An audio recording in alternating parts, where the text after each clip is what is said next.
Macam mana dua akidah Ustaz, yang... saya ada soalan. Jujur ni, jujur.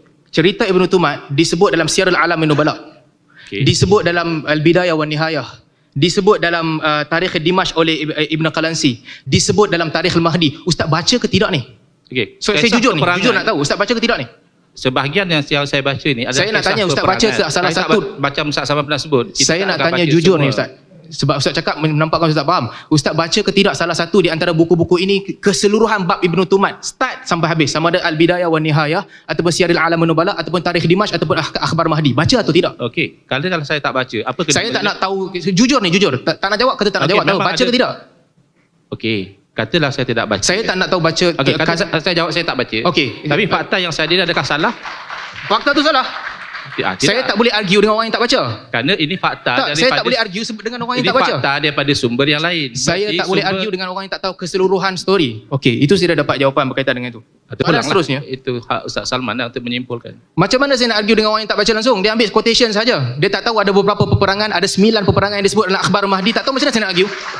Tidak berkaitan pun dengan isu adakah fikrah dia itu ekstrim atau tidak. Kan peperangan macam mana boleh tahu ekstrim atau tidak kalau tak baca buku dia? Akidah Mursyidah kan buku dia. Akidah Mursyidah tidak ada akidah yang ekstrim. Bukan buku sejarah, maksud saya sejarah perjalanan dia lah. Kita sama-sama jangan jadi sejarah kan banyak versi. Tadi Ustaz Salman tanya tentang adakah pemikiran beliau ekstrim. Saya sudah jawab. Politik ini sesi saya lah. Saya dah dapat jawapan. Ustaz Angku tak baca. It's okay. Tak apa, tak apa. Ustaz Salman pun banyak tak baca. Tak apa, sabar. Tak baca tak apa. Dan kalau baca tidak faham. Seterusnya. Untuk mengkafir, untuk menuduh Muhammad bin Abdul Wahab mengkafirkan orang. Apakah Ustaz Engku ataupun Kiai tahu garis panduan takfir di sisi Muhammad bin Abdul Wahab?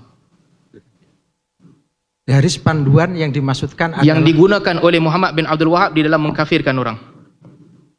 Ya syirik itu. Syirik yang dianggap satu patah perkataan. Apa? Garis panduan Muhammad bin Abdul Wahab dalam mengkafirkan orang. Tahu atau tidak?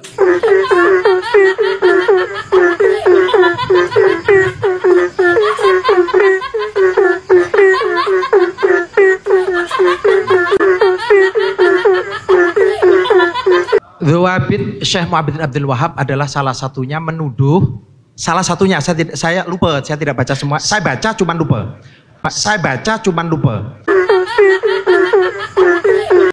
Di antaranya kalau pertanyaan pada saya Ustaz, maksudnya di antaranya adalah menuduh bahwa orang yang istighosah itu beribadah kepada selain Allah. Apakah Kiai membaca uzur-uzur yang Muhammad bin Abdul Wahab telah letakkan sebelum dia kafirkan orang? Baca atau tidak? Uzur yang dia letak, dia takkan kafirkan orang selagi sebelum sampai hujah. Dia takkan kafirkan orang di atas kejahilan. Dia tak kafirkan ramai orang yang pergi sembah kubur Abdul Qadir Al-Jilani di atas kejahilan. Baca atau tidak ni? Baca. Tapi kami tak setuju kerana dia masih mengkafirkan. Itu hanya dia kata bukan masalah tak setuju. Berbeza dengan kami tidak mengkafirkan. Bukan masalah tak setuju. Kamu datang menyesatkan orang tanpa kamu tahu asal usul mazhab dia pun. Tahu, kami tahu kalau dia menguzurkan. Kalau katanya dakwahnya belum sampai, hujah belum terdiri. Ada 4 kriteria Muhammad bin Abdul Wahab dalam takfir. Saya pasti kedua-dua kamu tak baca dan tak tahu pun.